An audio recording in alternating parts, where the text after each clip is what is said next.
You're just a burden now, my daughter said as she threw my bags outside after my wife's funeral. Hi viewers, my name is Raymond Hollister, and I need to tell you something before we begin. My family, my own daughter, told me I would never find anyone who cared enough to listen, that I will not get 1,000 subscribers. She said I was just a bitter old man with nothing left to offer. Let's prove her wrong together. Before we go any further, I want to know who's here with me right now. Drop a comment and tell me where you're watching from and what time it is where you are. Whether it's morning in Texas or midnight in London, I want to welcome you personally. Welcome to the family. Now, let me tell you what happened. The garbage bags hit the lawn before I understood what was happening. My daughter's voice cut through the October air like a blade I never saw coming. You're just a burden now. That's what she said. Those exact words. I was still wearing the suit from my wife's funeral. The reception inside my own home, the home I designed and built with my own hands in 1981, had ended 40 minutes ago. Have you ever trusted someone completely, only to discover they were counting down the days until they could take everything from you? I'm not talking about a stranger. I'm not talking about some con artist who knocked on your door. I'm talking about your own child. The baby you held when she was 3 hours old. The little girl who made you Father's Day cards that said, "To the best daddy who builds castles for everyone but lives in my heart." That same child threw my belongings onto the lawn in garbage bags, while my wife's body was still warm at the funeral home. Here's what most people don't know. 60% of elder financial abuse, 60%, comes from family members. And the most common perpetrator? Adult children, your son, your daughter, the people you sacrificed everything for. But here's what my daughter Meredith didn't know. What she couldn't have known. Her mother had been watching, and waiting, and documenting everything. What you're about to hear isn't just my story. It's a warning. It's a roadmap. And by the time I'm finished, you'll know exactly what to look for, and exactly how to fight back. I stood in my own circular driveway. On cobblestones I had selected myself from a quarry in Vermont, back in 1981. I remember the day Evelyn and I drove up there together. She was pregnant with Meredith, and she kept joking that our daughter would have expensive taste because we were picking stones that cost more than most people's cars. She wasn't wrong about the expensive taste, she just didn't know what it would cost us. The front door of my home opened, and Meredith stepped out carrying 2 black garbage bags. Her diamond tennis bracelet caught the October sunlight, the bracelet I bought her for her 40th birthday. $3,000 I paid without blinking because that's what fathers do. She didn't walk, she marched. Like she had rehearsed this moment. The first bag hit the lawn with a thud, the second followed. I saw a sleeve of my favorite cardigan poking through the plastic, the blue one Evelyn bought me last Christmas. Last Christmas, when she was already sick but we didn't know how sick. When we still thought we had time. You're just a burden now, Meredith said. Her voice was flat. Like she was reading a grocery list, like she was canceling a subscription she no longer needed. I opened my mouth to speak. Nothing came out. What do you say when your own daughter looks at you like you're a stranger she's evicting? Behind Meredith, her husband Preston stood in the doorway. Cashmere sweater, arms crossed. He was wearing the Rolex I gave him as a wedding gift 12 years ago, back when I thought he would take care of my little girl. Turns out, they were both taking care of themselves. Preston didn't say a word. He just watched, like I was entertainment. I looked at the mahogany door behind them. I carved the molding for that door myself in my workshop. Spent 3 weekends getting the details just right. Evelyn had kissed me when I finished it, said it looked like something from a European castle. Now it was a barrier, my own craftsmanship keeping me out of my own home. The house is in my name, Dad, Meredith's voice carried across the driveway. Has been for 8 months. Mom signed it over before she got too confused to understand what she was doing. Honestly, it was the only sensible decision she ever made. 8 months. My wife had been fighting cancer for 10 months, which means somewhere in there, between chemotherapy sessions and radiation treatments, my daughter had convinced her mother to sign away everything we built together.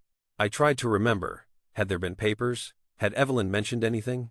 But those months were a blur of hospital visits and medication schedules and holding Evelyn's hand through the long nights when she couldn't sleep from the pain. I wasn't watching for betrayal, I was watching my wife die. Across the lane, I saw curtains move in the Pemberton estate. We had been neighbors for 34 years. I designed their pool house. I was godfather to their youngest son. No one came outside. 60% of elder financial abuse comes from family. If you don't know the warning signs, you're gambling with your parents' future, or your own. Subscribe now. This isn't entertainment. This is preparation. Still not subscribing? Tell me why in the comments. I read every single one. I bent down slowly. My knees ached. 73 years of walking construction sites in Italian leather shoes will do that to a man. I picked up the garbage bags that held everything my daughter had decided I deserved to keep. In that moment, I did a mental inventory. My bank accounts. I had made Meredith a joint holder 2 years ago when she offered to help with finances. My credit cards, the statements, went to this house, which I no longer controlled. My Social Security and pension direct deposit to accounts I suddenly couldn't access. I had $14 in my wallet, no car. My Mercedes, the one I gave Meredith 5 years ago, when she said she needed reliable transportation for client meetings, sat in the circular driveway like a monument to every sacrifice I had made for a daughter who saw me as nothing but an obstacle. My phone was at 8% battery, no charger. The mahogany door closed. The brass click echoed across the cobblestones. My daughter didn't say goodbye. I stood there holding garbage bags in my funeral suit, trying to remember the little girl who used to fall asleep on my chest while I read her stories about princesses and castles. Trying to understand how that child became a woman who could look at her father and see only a burden to eliminate. My phone buzzed. Unknown number. Manhattan area code. The text contained only an address on Park Avenue and 5 words that made no sense yet. Evelyn left something for you. If someone rewrote your entire life while you were saying goodbye to the person you loved most, would you have seen it coming? Most people don't. That's why this story matters. I counted the bills 3 times in the church parking lot. 2 5s, 4 1s, $14 between me and whatever came next. St. Mark's Episcopal was emptying out. The reception after Evelyn's funeral had been held at the house, my house. I kept thinking, even though, apparently it hadn't been my house for 8 months. People were getting into their cars, some of them wiping their eyes, some of them already checking their phones, moving on with their lives. None of them looked at me. I understood. Grief makes people uncomfortable. They don't know what to say, so they say nothing. They don't know where to look, so they look away. But I think some of them had seen what happened in the driveway. Word travels fast in Greenwich, and nobody wanted to get involved in whatever mess the Hollister family had become. I sat down on a stone bench near the church garden. I had designed that bench, actually. My firm donated it in 1,994 inches memory of my father. His name was carved into the granite, Theodore Raymond Hollister, who built with faith and lived with grace. I wondered what he would think of me now, sitting on his memorial bench with garbage bags at my feet, locked out of the life I spent 50 years building. A car pulled out of the lot. My Mercedes, Meredith's Mercedes, now with Preston behind the wheel. He didn't even glance in my direction. I needed to think. I needed to make a plan. But my brain felt frozen, stuck on a loop. You're just a burden now. You're just a burden now. You're just a burden now. Evelyn's voice cut through the loop. Not her real voice, she was gone. But I could hear her anyway, the way she used to talk to me when I was stuck on a project, when I couldn't see the solution. Raymond, promise me you'll always have somewhere to go. She had said that to me last month. I thought she was talking about the afterlife, about making peace with God, about being ready when my time came. Now I wondered if she meant something else entirely. My phone buzzed again. 8% battery. I needed to read this fast. Same Manhattan number. A second message. Come tonight. Bring nothing except yourself. Constance. Constance. The name hit me like cold water. Constance Bellamy, Evelyn's younger sister, the estate attorney who lived in some fancy brownstone on the Upper East Side. We hadn't spoken to Constance in 6 years. There had been a falling out, something about Meredith, I couldn't remember the details. Evelyn had handled it, had cut her sister out of our lives, and I hadn't asked questions because that's not how our marriage worked. She handled the family politics, I handled the blueprints. But now Evelyn was gone. And her estranged sister was texting me on the day of her funeral. Why would Evelyn reach out to Constance? Unless she knew this day was coming.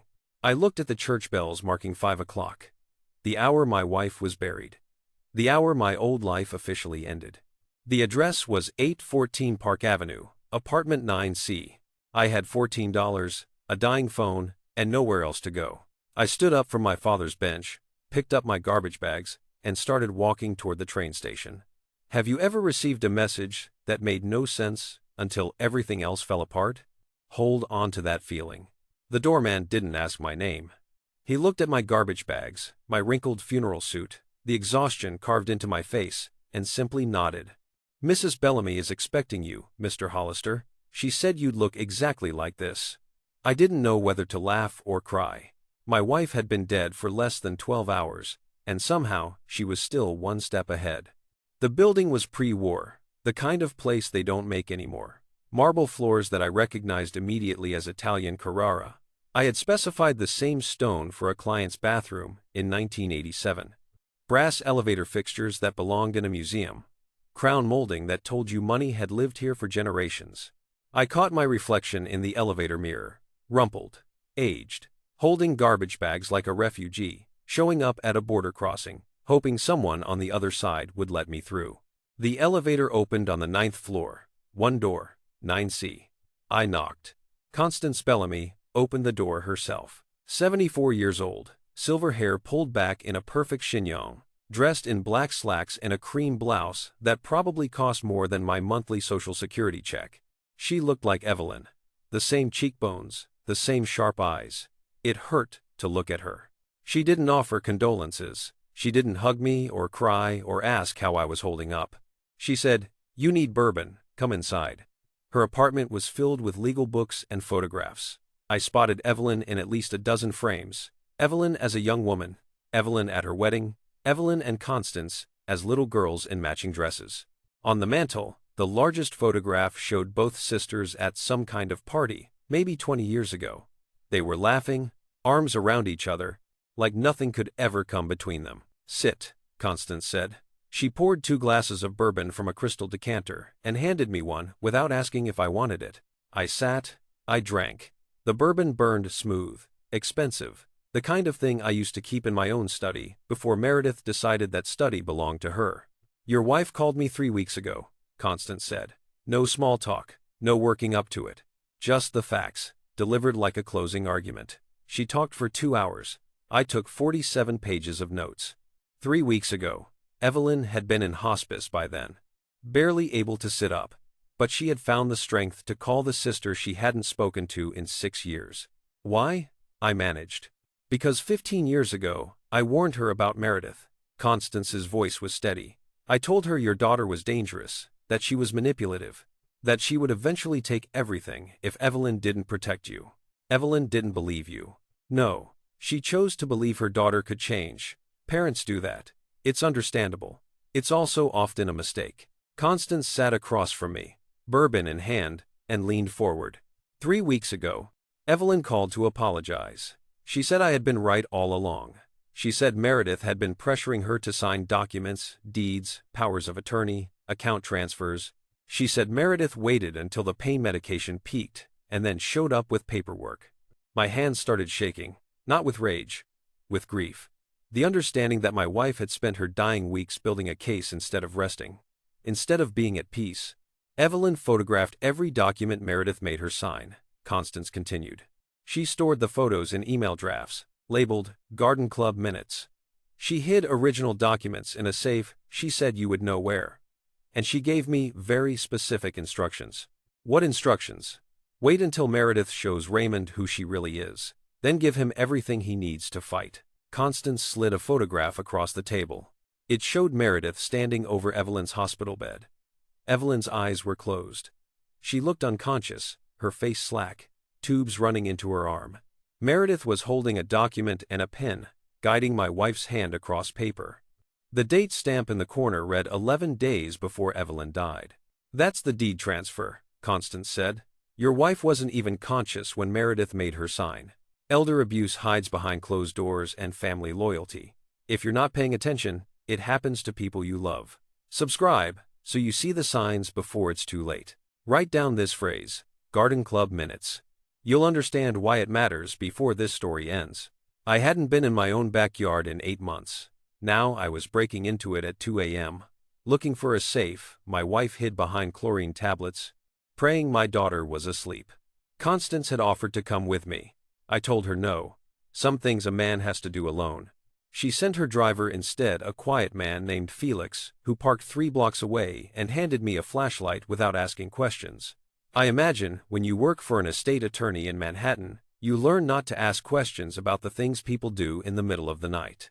The security code on the back gate hadn't changed.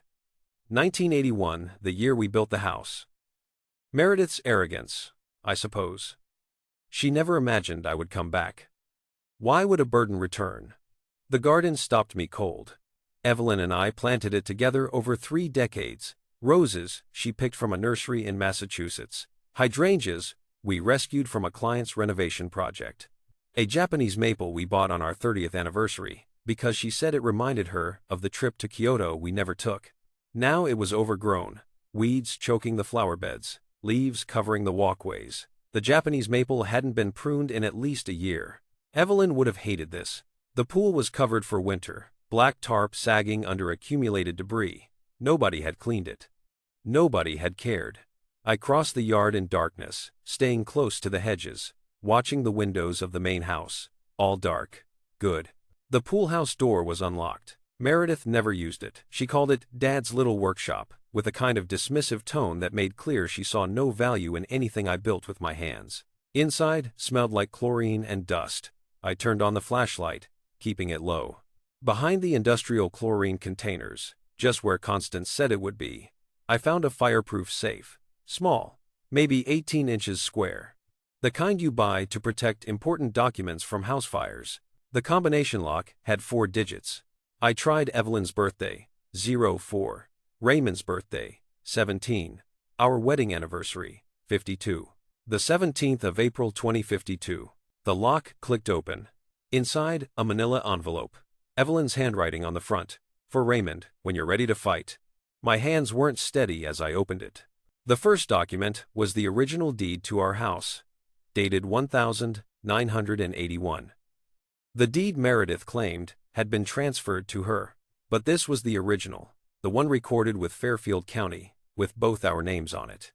It had never been transferred, because you can't transfer something when the signature is forged. The second document was a notarized letter from Evelyn, dated 3 weeks before her death.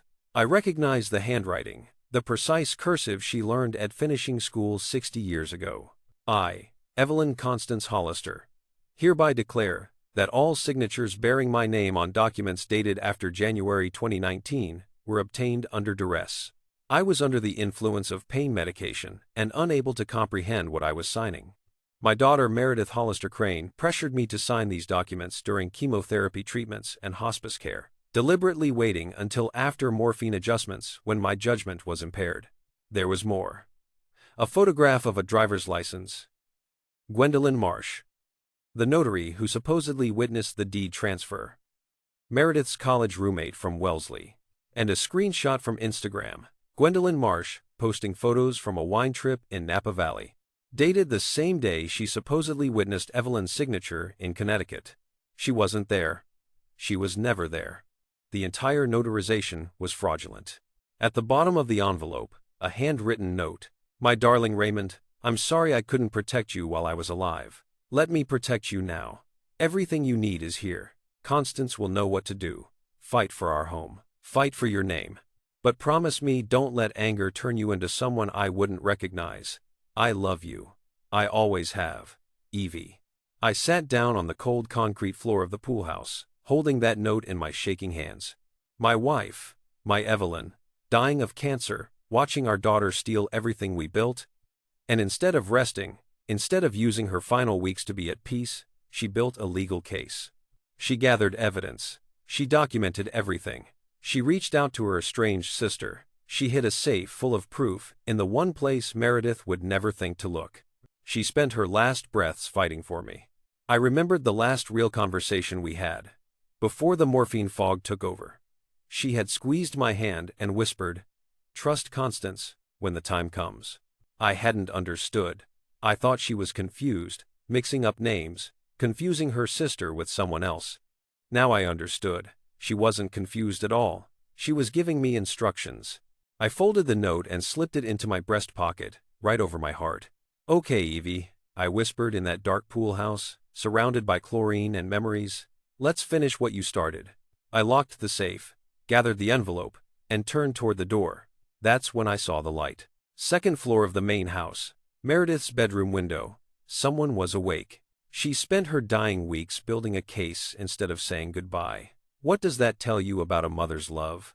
I remember your wife, the nurse said. She was stirring her coffee without looking up, the spoon clinking against the ceramic mug in a rhythm that said she had done this exact motion 10,000 times before.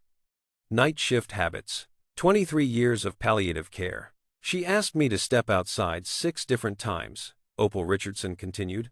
Always when your daughter arrived with paperwork. We were in a diner in Stamford. Neutral territory, Constance called it. Somewhere neither of us had history. Somewhere nobody would recognize Raymond Hollister having breakfast with a hospice nurse at 7 in the morning. Opal was 58, still wearing her scrubs from an overnight shift, tired eyes that had seen too many people die to be shocked by anything. But when I showed her Evelyn's handwritten note, the one from the safe, something shifted in her expression.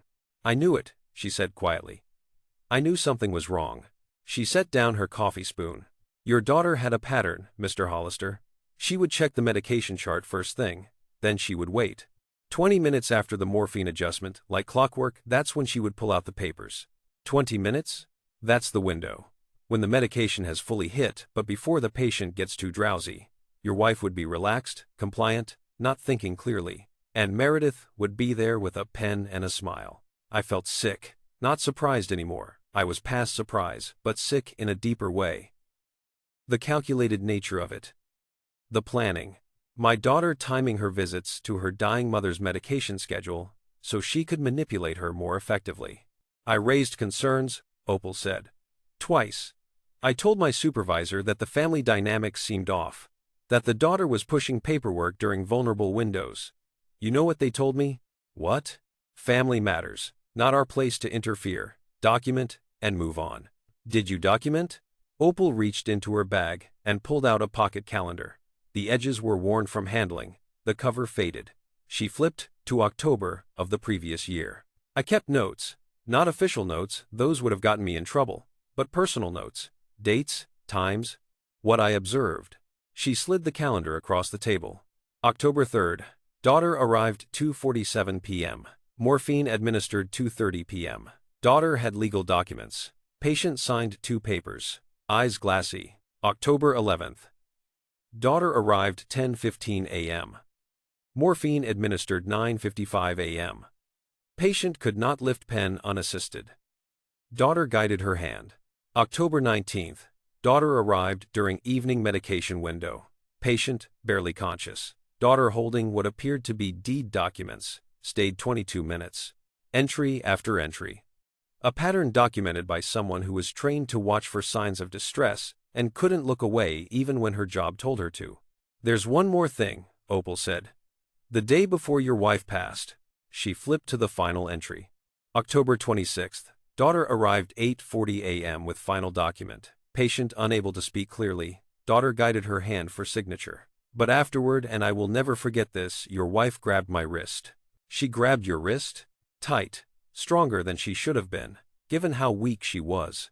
She looked me in the eye and said 4 words. Remember what you're seeing. Opal's voice cracked slightly. She covered it by picking up her coffee cup.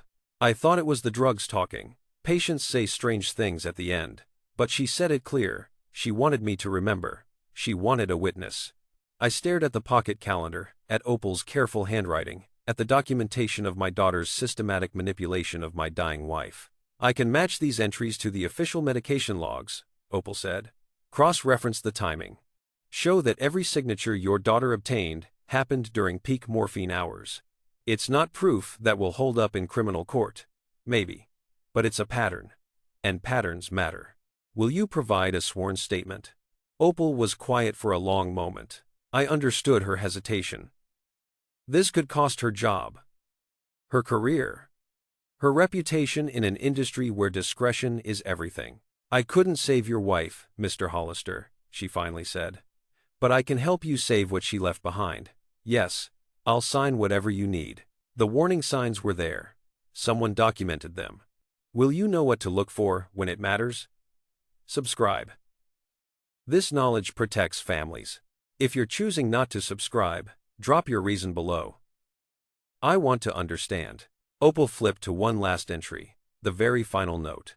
There's something else, she said. After your wife signed that last document, the one your daughter guided her hand through, she did something I didn't understand at the time. What? She smiled. Not a confused smile. Not a medicated smile. A real smile. Like she knew something your daughter didn't. Like she had already won a game Meredith didn't know they were playing. I thought about the pool house safe, the photographs, the notarized letter, the Instagram screenshot that proved the notary was never there. Evelyn had smiled because she knew. She knew Meredith thought she was getting away with everything, and she knew that somewhere behind the chlorine tablets in the pool house, the truth was waiting for me to find it. Would you have kept notes if you saw something wrong, or would you have looked away? Opal finished her coffee. What happens next, Mr. Hollister? I looked at the calendar full of evidence, at the nurse who had watched my wife die while documenting a crime, at the cup of burnt diner coffee that was the first meal I had shared with another human being since my daughter threw me out of my home. Next, I said, we find out who really signed those documents. My family. My daughter told me I won't hit 1,000 subscribers. Please, let's prove her wrong. This isn't carelessness, Dexter said. He slid the magnified image across his desk, and I leaned forward to see what he was pointing at. Under the forensic lighting, my wife's signature looked like something from another planet, blown up to 20 times its normal size, every curve and line exposed like an X-ray of a lie. This is construction, Dexter continued. Your wife didn't sign this document. Someone built her signature stroke by stroke. Dexter Monroe worked out of a modest office in Midtown Manhattan, but the walls told you everything about who he was. Magnified signature comparisons from famous cases, certificates from the FBI, a photograph of him testifying at a congressional hearing. Constance had warned me on the way over. He testified in the Madoff case. If there's forgery, Dexter will find it. I had brought everything. Birthday cards Evelyn sent me over 49 years of marriage. Checks she wrote to the gardener. Christmas letters she composed each December. And the original deed from 1981, the one I found in the pool house safe, with her genuine signature bold and confident across the bottom.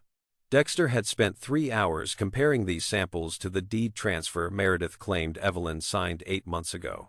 Walk me through it, I said. I need to understand.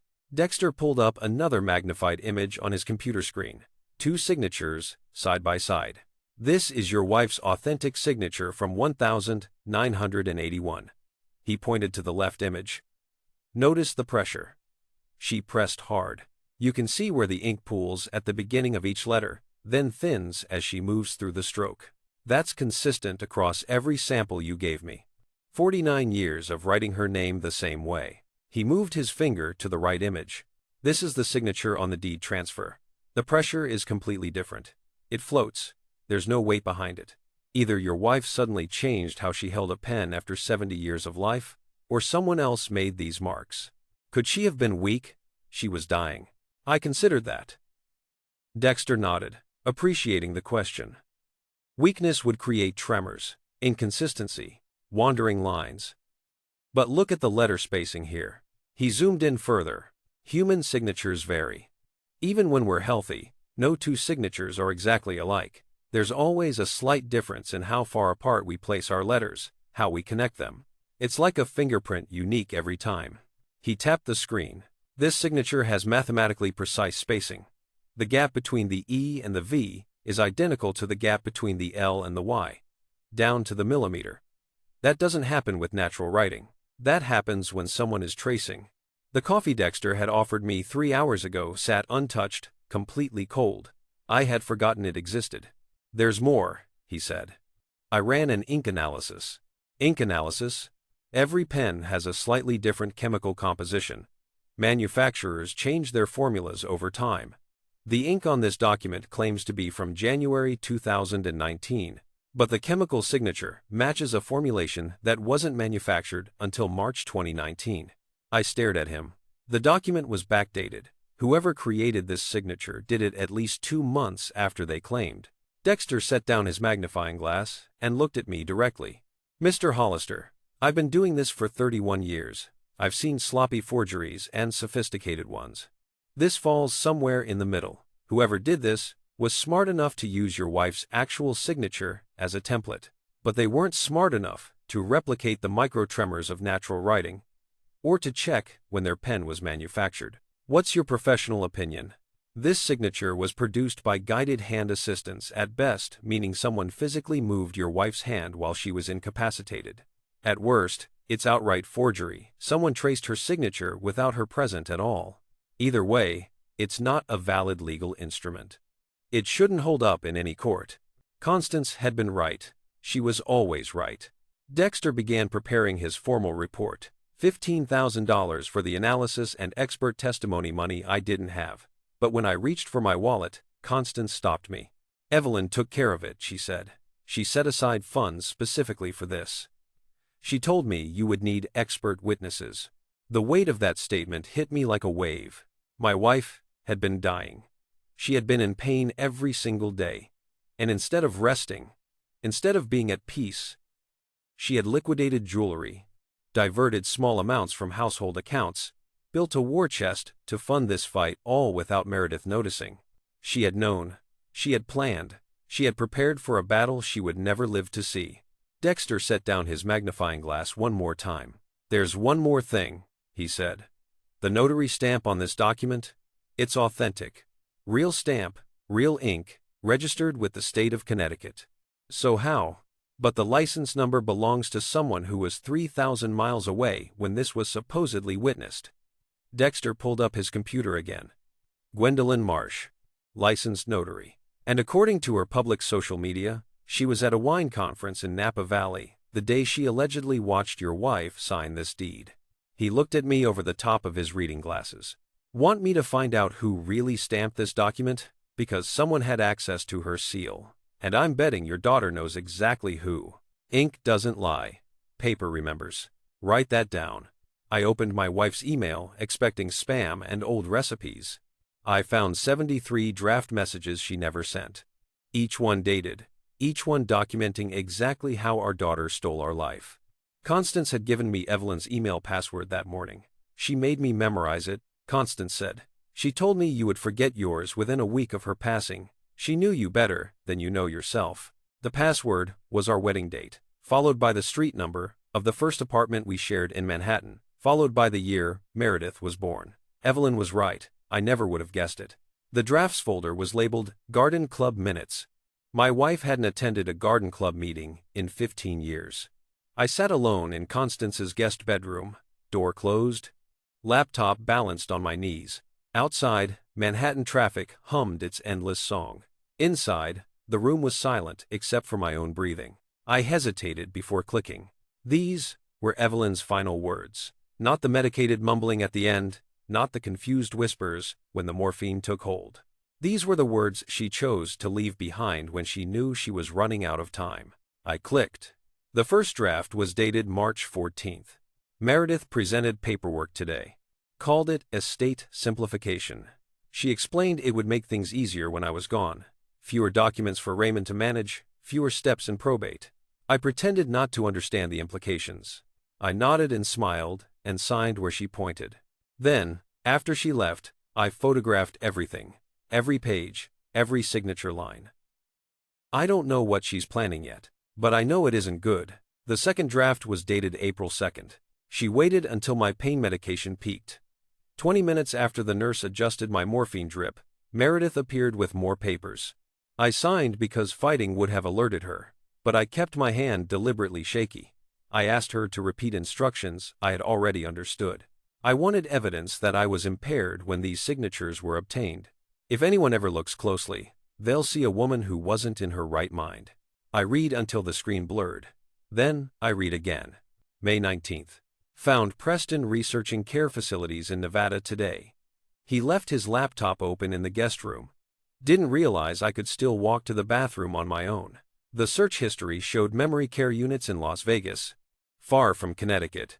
Far from anyone who knows Raymond. I heard them laughing in the kitchen afterward, something about timeline acceleration. They want you gone before the year ends, my love. They're already planning where to put you. June 8th. My darling Raymond, I won't be here to see you read this, but I need you to know I saw everything. I documented everything. And I forgive you for not seeing it too. You loved her. Parents are supposed to love their children. It's not a weakness, it's what makes us human. She used that against both of us, and that's her sin, not yours. The bourbon Constance had left on the nightstand sat untouched. I couldn't drink. I couldn't do anything except scroll through these letters from a woman who spent her dying weeks writing messages she would never send. The tissue box on the dresser was empty by midnight. The final draft was dated 3 days before Evelyn died. I don't have much time left. The doctors won't say it, but I can feel it. My body is shutting down, one system at a time. But I have enough time to make sure you do. Everything you need is in the pool house, behind the chlorine containers. Constance has the combination and the instructions. Dexter Monroe will analyze the signatures. He's the best in the country. Opal kept notes, even though she wasn't supposed to. When you're ready, take back our home. Not for revenge, for the truth. And Raymond? Whoever you are when you finish this fight, promise me you'll still be the man who builds beautiful things. Don't let her turn you into someone who only tears them down. I love you, I always have. Evie. I sat in that dark room for a long time, holding my wife's words against my chest. Then I noticed something I had missed. The final email in the drafts folder wasn't from Evelyn. It was to Evelyn. A screenshot of a message, saved where only she would find it. From Gwendolyn Marsh to Evelyn Hollister. Subject: I can't do this anymore, Meredith. The message was dated 2 months before Evelyn died. Evelyn, I know you're sick, and I know this is terrible timing. But I need to tell someone the truth. Meredith borrowed my notary stamp 8 months ago. She said it was for simple, family paperwork. I didn't ask questions, but I've seen what she's done with it, and I can't sleep anymore. I was in California when those documents were supposedly witnessed. I was never in your house. I never saw you sign anything. I'm so sorry. I should have asked more questions. I should have said no. Please, if you can, tell someone. I'm too afraid of what she'll do to me if I come forward myself. Evelyn had screenshot this message and saved it in her drafts. She had known. For 2 months before she died, she had known the notary would crack. She had known the evidence would eventually surface. And now I understood why my wife smiled before she died. She knew Meredith thought she was getting away with everything. She knew she wasn't. She spent her last weeks writing letters she would never send, building a case she would never argue. What would you do with that kind of time? The message from Constance was one word: granted. I read it 14 times before I believed it. The filing had gone in 2 days earlier, an emergency motion for a temporary restraining order on all asset transfers involving the Hollister estate. Constance had attached everything: Dexter's forensic signature analysis, Opal's sworn statement with the medication timing documentation, the 73 email drafts from Evelyn's Garden Club minutes, and the Instagram evidence proving the notary was never present for the signatures she supposedly witnessed. Grounds: suspected fraud, forged documents, elder financial abuse. Filed in Fairfield County Probate Court. Expedited review requested. Meredith hadn't been served yet. We wanted the element of surprise. I had spent those 2 days in Constance's apartment, unable to eat, barely sleeping, pacing the floor like a man waiting for a verdict in his own trial. Which, in a way, I was. Judge Thelma Okafor had reviewed the expedited filing. According to Constance, Judge Okafor was known for taking elder abuse cases seriously. She had sent 3 adult children to prison over the past decade for financial exploitation of their aging parents. 23 hours after filing, the motion was granted. All transfers from Raymond and Evelyn Hollister frozen pending investigation. All accounts bearing my name or social security number frozen to prevent dissipation of assets. The property at 847 Seaside Lane could not be sold, transferred, or encumbered until the court determined rightful ownership. Meredith's access to my money, my home, my life temporarily suspended. I exhaled for the first time in 9 days. This is a pause. Constance warned me. Not a win. She'll be served within 48 hours. Then she'll hire lawyers. expensive ones. And she'll fight back with everything she has. I know. You need to be ready for what comes next. This will get uglier before it gets better. I know that too. But for that moment, just that one moment, I let myself feel something other than grief and rage. I felt hope. Small and fragile, like a crocus pushing through frozen ground. But real. 3 days later, an invitation arrived. It had been forwarded from my old address 847 Seaside Lane by a postal worker who remembered me. Janet, her name was. She had delivered our mail for 20 years. Apparently, she had heard what happened. Apparently, she thought I should see this. The invitation was printed on heavy cardstock, embossed lettering, the kind of stationery that costs $5 per envelope. The Greenwich Foundation Annual Gala, it announced, honoring the legacy of Evelyn Constance Hollister. I read the details twice. Date, Saturday, November 15th. Time, 7 p.m. Location, 847 Seaside Lane, Westport, Connecticut. Hosted by Meredith Hollister Crane, chairwoman of the Memorial Committee. My daughter was throwing a party in my house to honor my wife's memory, while wearing jewelry bought with money stolen from both of us. She's unbelievable, Constance said when I showed her. The audacity, the absolute audacity. I stared at the invitation for a long time. Meredith had created a narrative. I understood that now. In the 2 weeks since she threw me out, she had been telling everyone a story that her father was unstable, that grief had broken him, that she was the responsible one managing a difficult situation with grace and dignity. This gala was the next chapter in that story. The devoted daughter carrying on her mother's charitable legacy. The strong woman holding the family together while her father fell apart. If I stayed away, the story held. Raymond Hollister, absent from his own wife's memorial celebration because he was too unstable to attend. But if I showed up, I suppose I should attend, I said. Constance raised an eyebrow. That's a terrible idea. Probably. She'll have security. She might have you removed. She might. You could jeopardize the legal case by making a scene. I won't make a scene. I set down the invitation. I'll observe. I'll listen. I'll see who talks to her and what they say, and I'll remind everyone in that room that Raymond Hollister still exists. She's throwing a party in his house while he's locked out. What happens next will test everything you think you know about patience. Subscribe. You don't want to miss the gala. First blood drawn. But wars aren't won with one motion. Save this moment, the counterattack is coming. I walked into my own home as a guest. The security guard at the front door, a young man in a black suit who couldn't have been older than 25, asked for my invitation. I handed it over. He scanned the list of expected attendees. I'm sorry, sir. Your name isn't on the list. My name is Raymond Hollister. The security guard looked up. Then he looked past me, at the wall of the entrance hall, where a framed photograph hung beside the fireplace I had designed 43 years ago. The photograph showed a man in his 50s, standing proudly in front of a house under construction, the architect's portrait, displayed in every home I ever built. The photograph was me, 20 years younger, but unmistakably me. The security guard's expression shifted. One moment, sir. He stepped away to consult with someone through his earpiece. Before he could return with a verdict, a woman's voice called out from across the foyer. Raymond, of course you're here. Evelyn would have wanted it. I recognized her. Vivian Ashworth, one of the Foundation's longest-serving board members. She had known Evelyn for 30 years. She had been at our wedding. Vivian swept past the security guard and took my arm. Come in. Come in. Ignore the hired help. This is your home. The security guard started to protest. Vivian silenced him with a look that probably terrified her grandchildren. Inside, the house was transformed. Caterers moved through the rooms with silver trays. Flowers filled every surface, white roses, Evelyn's favorite. A string quartet played softly from the corner of the living room, positioned exactly where our Christmas tree used to stand.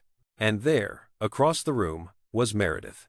She wore a black dress designer, no doubt in pearls that had belonged to Evelyn's mother. She held a champagne flute in one hand and gestured elegantly with the other as she spoke to a circle of admirers. She hadn't seen me yet. I moved through the crowd, accepting condolences, shaking hands, playing the role of the grieving widower, and I listened. Meredith's been so strong through all of this, a woman in pearls whispered to her companion. Handling the estate must be overwhelming. I heard Raymond isn't well, another guest murmured. Some kind of breakdown after Evelyn passed. Very sad, but at least Meredith is there to manage things. The narrative Meredith had constructed was holding. Raymond Hollister, the unstable father. Meredith Hollister Crane, the devoted daughter, bearing impossible burdens. I found a quiet corner near the display table. Photographs of Evelyn covered the surface. Evelyn at charity events. Evelyn accepting awards. Evelyn surrounded by children from the Foundation's scholarship program. Not a single photograph included me. I had been edited out of my own wife's legacy. The string quartet shifted to a new piece. Meredith moved to a small podium near the fireplace and tapped her champagne flute for attention. "Thank you all for being here tonight," she began, her voice carrying perfectly across the room. "My mother's legacy of generosity lives on in each of you. This foundation represents everything she believed in: compassion, service, the responsibility of those who have been blessed to give back to those who struggle." Applause. Checkbooks emerging from jacket pockets. Tonight, we celebrate not just her memory, but her vision. A vision I am honored to carry forward as chairwoman of the Memorial Committee. More applause. Tears from a woman in the front row who probably had no idea she was clapping for a thief. I slipped away from the display table and found a board member I recognized. Gerald Forsyth, retired investment banker, one of Evelyn's closest confidants. "Gerald, may I have a moment?" He looked uncomfortable, but nodded. "Did Evelyn ever mention concerns to you? About estate planning, I mean. Any irregularities?" Gerald hesitated. His eyes darted toward Meredith, then back to me. "She called me in April," he said quietly. "Asked hypothetical questions about fraudulent transfers, how someone might protect themselves if they suspected a family member was manipulating legal documents." "What did you tell her?" "I told her to contact a good estate attorney. I assumed she was asking for a friend." He paused. "I'm beginning to think she was asking for herself." Another piece of the puzzle, clicking into place. I moved through the crowd, gathering intelligence. Near the bar, I overheard two guests discussing the Foundation's recent activities. Meredith's been soliciting bridge loans from some of the larger donors, citing probate delays on the estate. Bridge loans? Short-term funding to cover operational costs. She says the estate is tied up in legal proceedings, and the Foundation needs cash flow to maintain programs.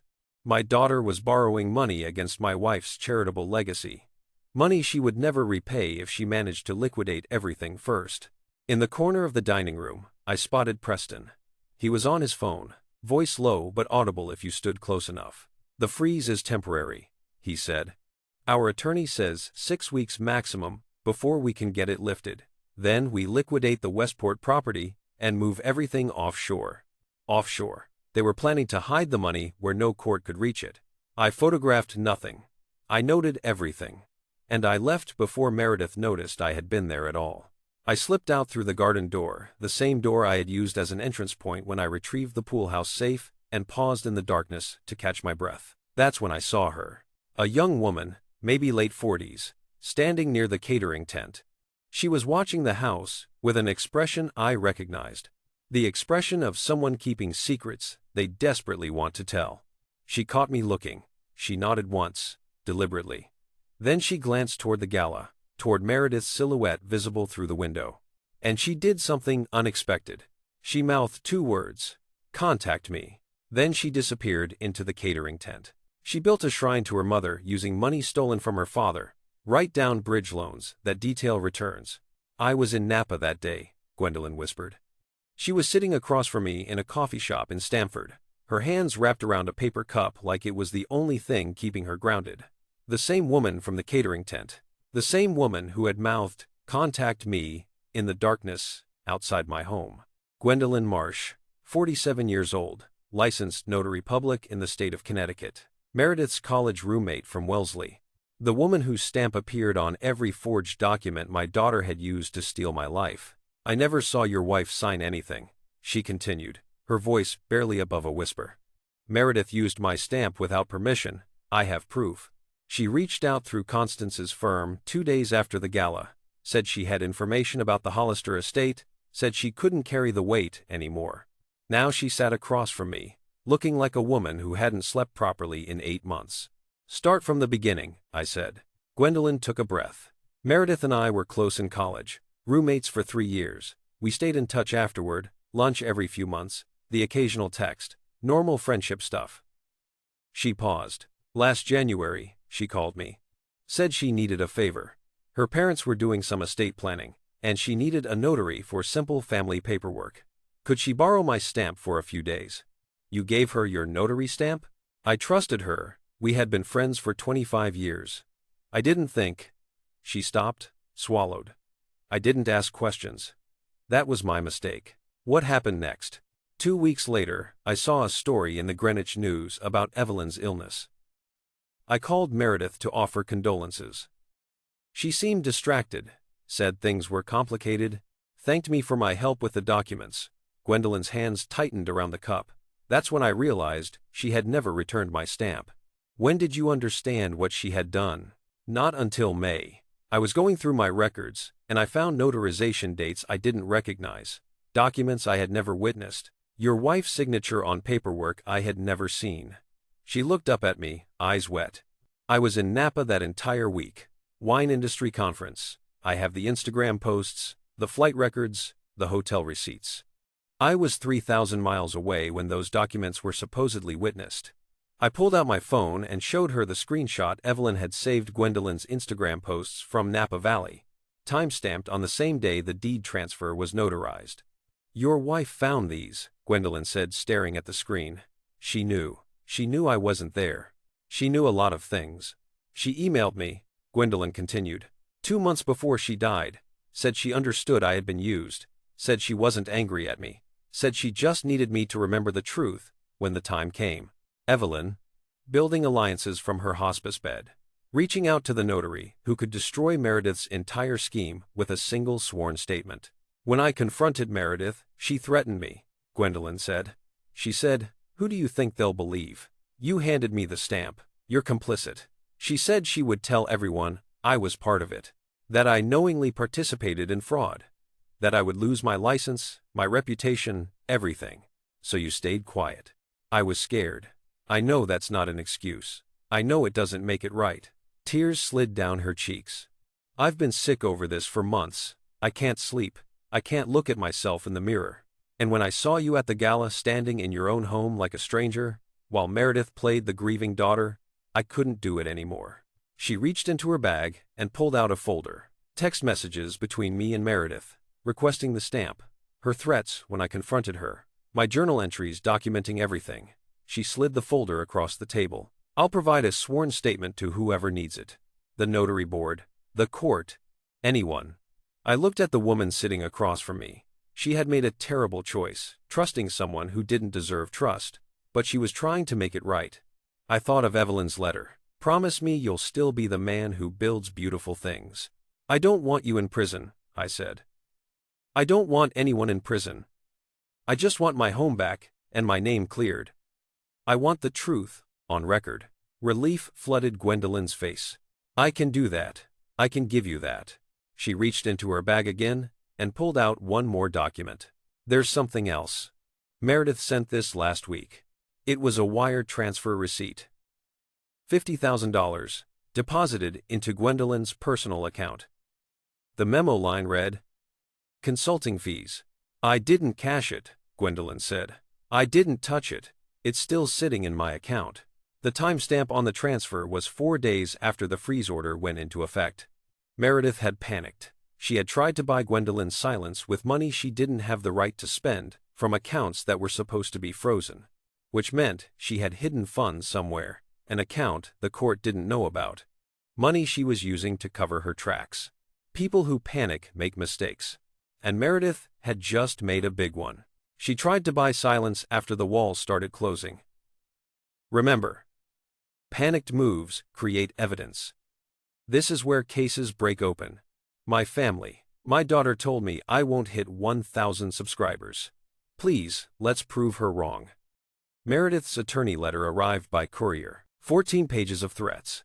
Legal letterhead from one of the most prestigious firms in Greenwich, the kind of firm that charges more per hour than I paid for my first house in 1978.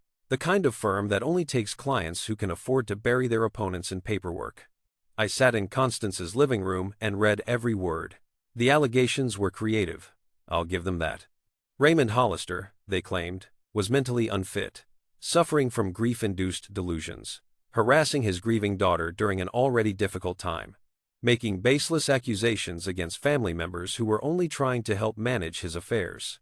The demands were worse: drop all legal actions immediately, except supervised visitation with grandchildren I hadn't been allowed to see since the funeral, forfeit all claims to marital property in exchange for a reasonable monthly stipend to cover basic living expenses, and the threat, buried in paragraph 11 like a knife hidden in silk: should Mr. Hollister persist in these unfounded accusations, our client will have no choice but to pursue conservatorship proceedings. Given his advanced age and apparent mental decline, this may be the kindest option for all involved. Conservatorship. Full control of my medical decisions, full control of my finances, full control of where I live, what I eat, whether I can leave the house without permission.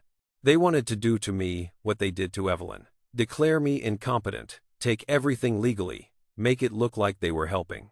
I set down the letter and looked at Constance. How do we respond? Constance smiled. It was not a kind smile. It was the smile of a woman who had spent 40 years in courtrooms and knew exactly how to win. With the truth, she said, all of it. Her response was 2 pages. 2 pages, after their 14. But every line drew blood. She attached Dexter's forensic report, the one proving the signature was forged, the ink was wrong, the pressure was impossible. She attached Opal's sworn statement documenting the medication timing, the pattern of exploitation, Evelyn's whispered warning to remember what she was seeing. She attached Gwendolyn's confession, the text messages, the threats, the proof she was 3,000 miles away when she supposedly witnessed the signatures. She attached the 73 email drafts from Evelyn's Garden Club minutes. She attached the $50,000 bribe attempt, time-stamped 4 days after the freeze order. She attached the notary board complaint, already filed and under investigation. 3 inches of evidence. 3 inches of truth. And then the response letter itself. Our client welcomes any competency evaluation. His medical records are available for review at opposing counsel's convenience.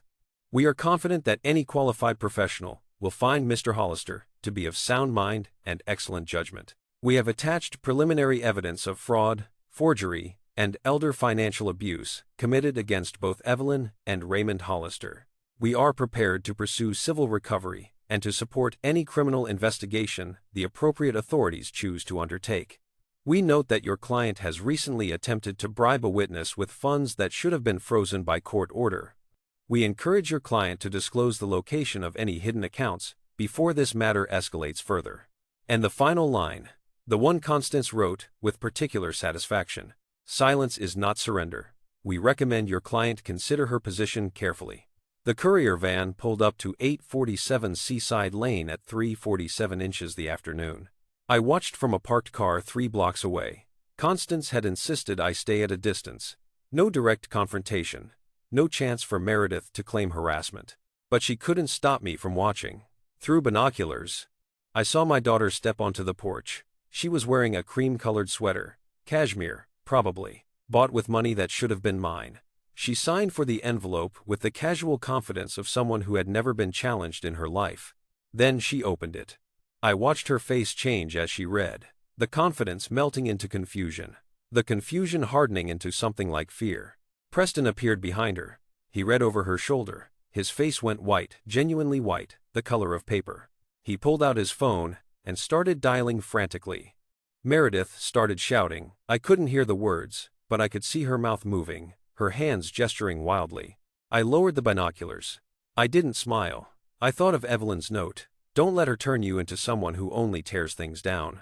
But some things need to be torn down before they can be rebuilt. That night, my phone rang.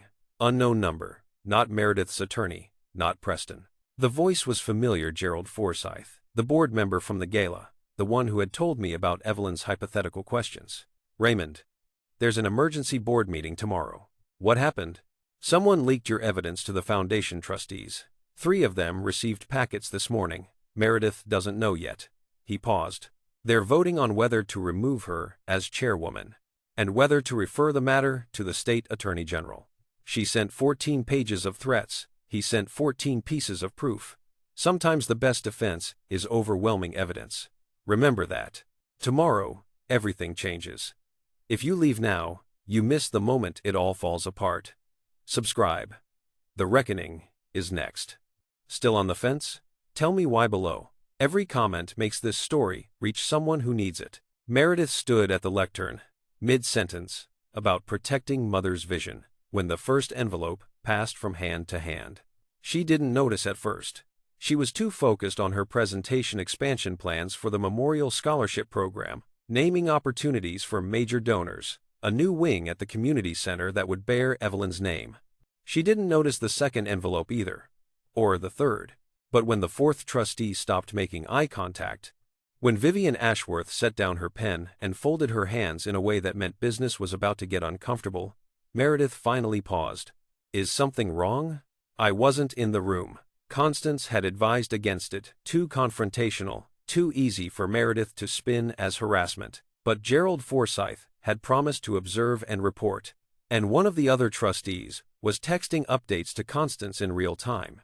So I know exactly what happened next. Vivian Ashworth cleared her throat. Before we proceed with the agenda, I have concerns about fiduciary oversight. Meredith's smile stayed in place, but something behind her eyes shifted. I'm happy to address any concerns the board might have. I received some documents this morning, Vivian continued, anonymously delivered. I've confirmed that at least 2 other trustees received similar materials. She held up the envelope. The same envelope that had been passing from hand to hand around the table. These documents suggest serious irregularities in the administration of the Evelyn Hollister Memorial Fund. They also suggest potential fraud related to the Hollister estate itself. Meredith's smile disappeared. This is a private family matter.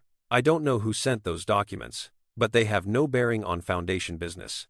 On the contrary, the board chair, a retired judge named Harrison Webb, spoke for the first time. These documents include evidence that foundation donors were solicited for bridge loans under false pretenses.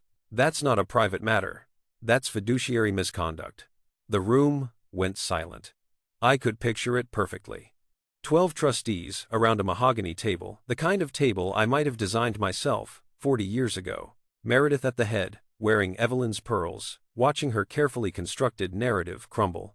I don't know what you think you've seen, Meredith said. But I can explain. The documents include a forensic analysis of signatures, Vivian interrupted, conducted by a former FBI examiner. The analysis concludes that certain legal documents were forged. They also include sworn statements from witnesses, another trustee added, a hospice nurse, a notary public, both describing patterns of exploitation during your mother's final weeks. Meredith's composure cracked. For the first time in her life, she was facing people who weren't intimidated by her, who weren't fooled by her performance. Who authorized this? She demanded. Who leaked private family information to the board? Harrison Webb's voice was calm. The source doesn't matter, Mrs. Crane. The content does. He looked around the table. I'm calling for 3 motions. First, to table all pending decisions regarding the Memorial Fund until these allegations can be investigated. Second, to engage independent counsel to review the fund's administration. Third, to request Mrs. Crane's temporary recusal from her chairwoman duties, pending the outcome of that review. You can't do this, Meredith said. This is my mother's legacy. I built this program. Your mother built this program, Vivian corrected gently. You inherited it, and if these documents are accurate, you may have betrayed it. The votes were taken. All 3 motions passed unanimously. Meredith abstained, her face frozen. She gathered her materials with hands that were visibly unsteady, the first time I had ever seen my daughter's hands shake. Preston was waiting in the hallway. He had been asked not to attend, but apparently, he couldn't stay away. As they left, one trustee approached Meredith at the door.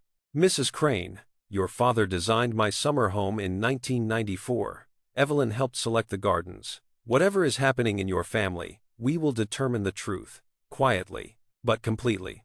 Meredith said nothing. The door closed behind her. Gerald's text arrived 10 minutes later. Vote complete.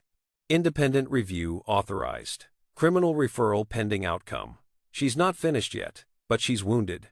24 hours later, a handwritten note arrived at Constance's building. No return address, no signature. Just one sentence, written in handwriting I had known for 47 years. I want to talk.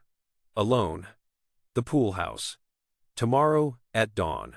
The handwriting was Meredith's. Not a single word spoken against her directly. Just truth, passed from hand to hand. Sometimes that's all it takes. She didn't apologize. She didn't confess. She stood in the pool house where her mother hid evidence of her crimes and said, "I'm prepared to negotiate." Dawn light came through the windows at a low angle, making everything look gold and shadowed at the same time. The chlorine smell was fainter. Now nobody had used the pool in months, but it still hung in the air like a memory of summers that would never come again. Meredith looked different. Thinner. The lines around her eyes deeper than I remembered. 3 weeks of legal pressure. Board investigations. Frozen accounts it was showing.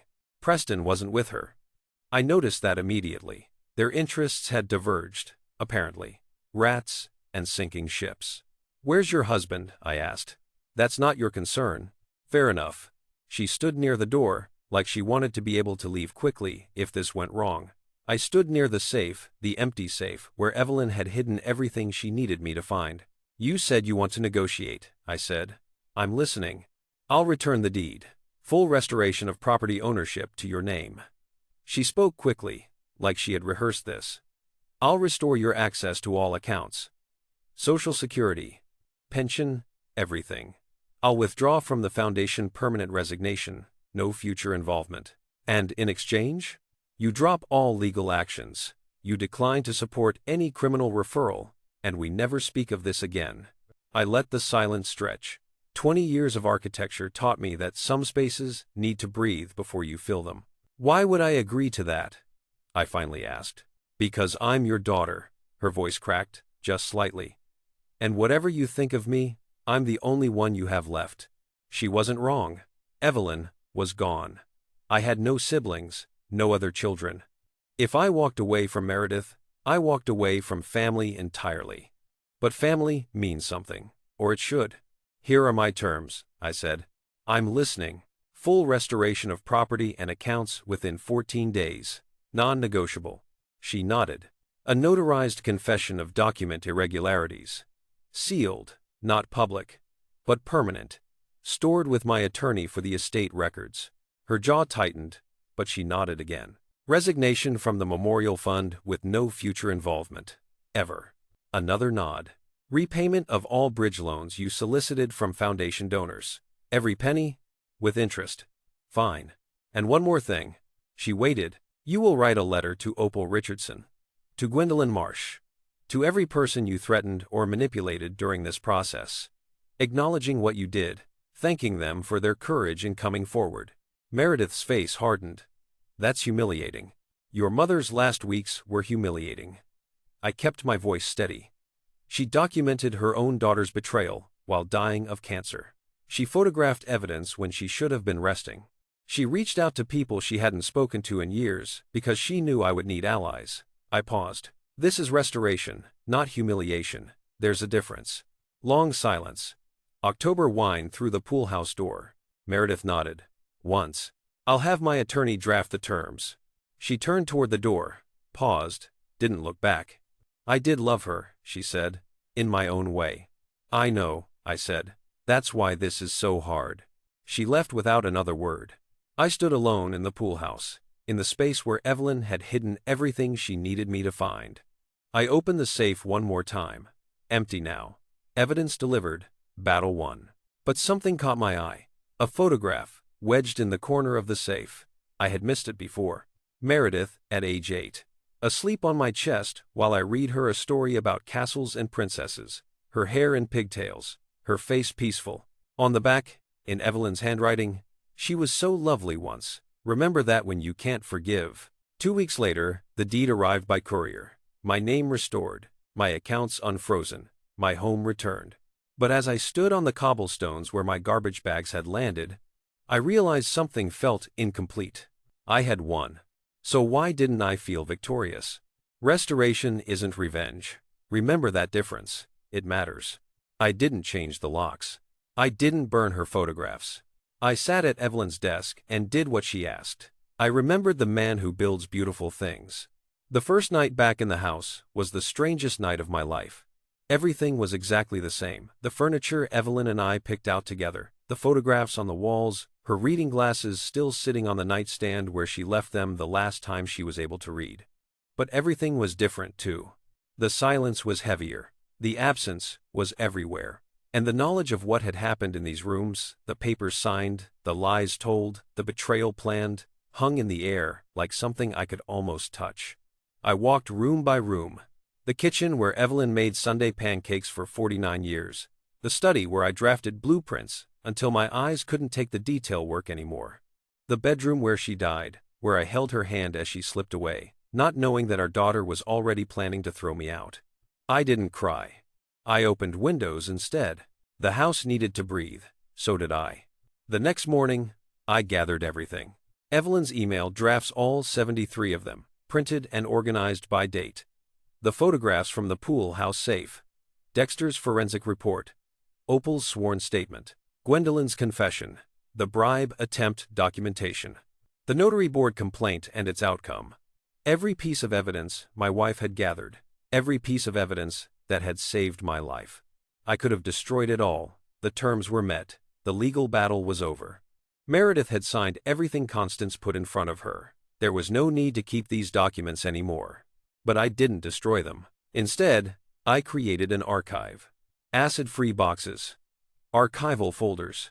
Everything labeled, dated, organized. I drove to Constance's office and placed the boxes in her firm's secure storage. Not as a weapon, I told her. As a record, what happened here should be remembered, not to punish anyone, but so that anyone who comes after us understands what can happen when you trust the wrong person, and how to fight back. Constance nodded. She understood. Then I did something else. I sat down at Evelyn's desk, my desk now, I suppose, and I wrote a letter. Not to Meredith, not to the attorneys, not to anyone living. I wrote to the future. To whoever reads this someday, grandchildren, great-grandchildren, whoever inherits what Evelyn and I built, I want you to understand something. Your grandmother spent her dying weeks protecting this family's legacy. Not with anger, not with vengeance, with documentation, with planning, with a love so fierce it outlasted her own heartbeat. Honor that. Be worthy of what she saved. And if you ever face what I faced, remember, silence is not surrender. The truth has weight. Use it. Spring came early that year. I found myself in the garden one afternoon, the garden Evelyn designed 30 years ago, pulling weeds and clearing winter debris. The crocuses were pushing through the frost, purple and white, just the way she liked them. A shadow fell across the flower bed. I looked up. Theodore Pemberton. My neighbor of 34 years. The man whose curtains had moved when Meredith threw my bags on the lawn. The man who hadn't come outside. Raymond. He cleared his throat. We should have come out that day. When your daughter. He trailed off. I'm sorry. I considered the apology.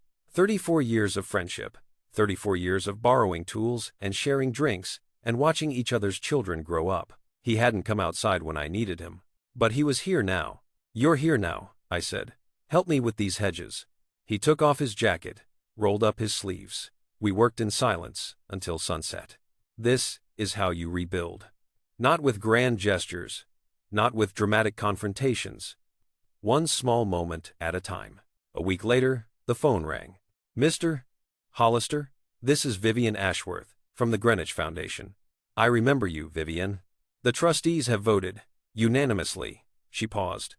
We're renaming the Memorial Fund. From this point forward, it will be the Raymond and Evelyn Hollister Legacy Fund. I sat down. My knees weren't what they used to be.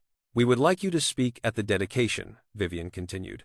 To say a few words about Evelyn, about what she meant to this community, about what she protected. I thought about Evelyn's note, build something beautiful. Yes, I said. I'll come home. He could have scorched the earth. Instead, he planted gardens.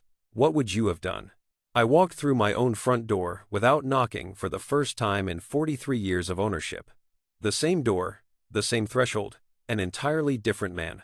The dedication ceremony was held at the Greenwich Foundation headquarters, a converted mansion that had been donated by a family whose money went back 5 generations. Intimate gathering. Maybe 60 people. Trustees, donors, community members who had known Evelyn through her decades of charitable work. The new plaque was already mounted on the wall. Raymond and Evelyn Hollister Legacy Fund, building beautiful things together. I stood at the podium, looking out at faces I had known for decades. Some of them had been at the gala where Meredith accepted applause for her mother's memory. Some of them had probably heard the rumors about my mental decline. All of them were here now, waiting to hear what I had to say. I didn't have notes. I didn't need them. My wife spent 49 years building something beautiful with me, I began. Homes, a family, a community. Every blueprint I ever drew, she helped shape. Every client I ever served, she helped welcome. Every charitable project this foundation has undertaken, she helped guide. I paused. Let the silence do its work. In her final weeks, Evelyn spent her strength protecting those things from the one threat she never expected. She gathered evidence when she should have been resting. She reached out to allies when she should have been saying goodbye. She built a case that saved my life, and she did it while knowing she wouldn't live to see the outcome. A few people were crying now. I kept going. I stand here not as a victor, but as a witness. Evelyn taught me that love doesn't always look like what we imagine. Sometimes it looks like documenting truth. Sometimes it looks like trusting others to fight when you no longer can. Sometimes it looks like believing your husband will find his way back to himself. I smiled, just slightly. She was right. She usually was. Applause began, but I waved it down. Don't applaud me. Support the fund. Help families who face what we faced. 60% of elder financial abuse comes from family members, from the people we trust most. If this fund can help even one person recognize the warning signs, document the evidence, and fight back, then Evelyn's final gift will keep giving long after both of us are gone. I stepped back from the podium. That's what she wanted. That's what I want. Thank you. The applause this time was different, quieter, more real. Afterward, people approached me one by one. Some were tearful. Some offered help, legal resources, financial advice, connections to elder advocacy organizations. I accepted what felt useful. I thanked everyone. Constance stood in the corner, drinking bourbon, watching the room with the satisfied expression of someone who had won a case that mattered. Opal Richardson was there too. I had invited her personally. She wore a simple dress instead of her scrubs, and she looked younger somehow, lighter. Like the weight she had been carrying for 8 months had finally lifted. Thank you, I told her, for keeping notes, for remembering what you saw. Your wife asked me to, Opal said.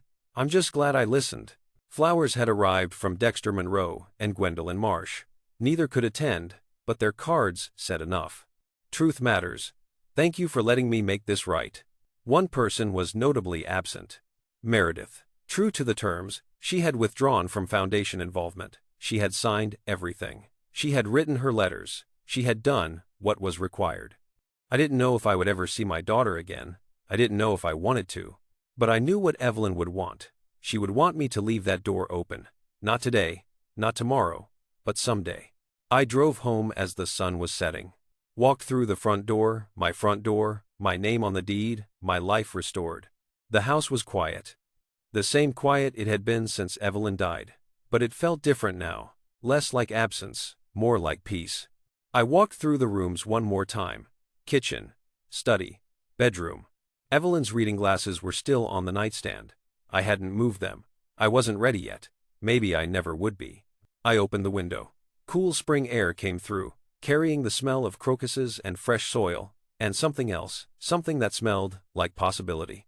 On the mantel in the living room, I placed the photograph from the pool house safe. Meredith, at 8 years old, asleep on my chest. The little girl who used to believe her daddy could build anything. I placed it facing outward, visible. Because forgiveness isn't a destination. It's a direction you choose to walk. I didn't know if I would ever forgive my daughter. I didn't know if she deserved it. But I knew that carrying hatred would only poison the years I had left, and Evelyn hadn't spent her dying weeks fighting for a man who would waste his remaining time on bitterness. I stood at the threshold between my past and whatever came next. For the first time since Evelyn died, I didn't feel like a burden. I felt like an architect, with one more beautiful thing left to build. Outside the window, early spring light caught the edge of the garden Evelyn planted 30 years ago. New growth pushing through old soil. Purple and white crocuses, just the way she liked them. The house was quiet, but not empty. The door was closed, but not locked. And somewhere in the rooms behind me, I could almost hear her voice. Build something beautiful, Raymond. You always knew how.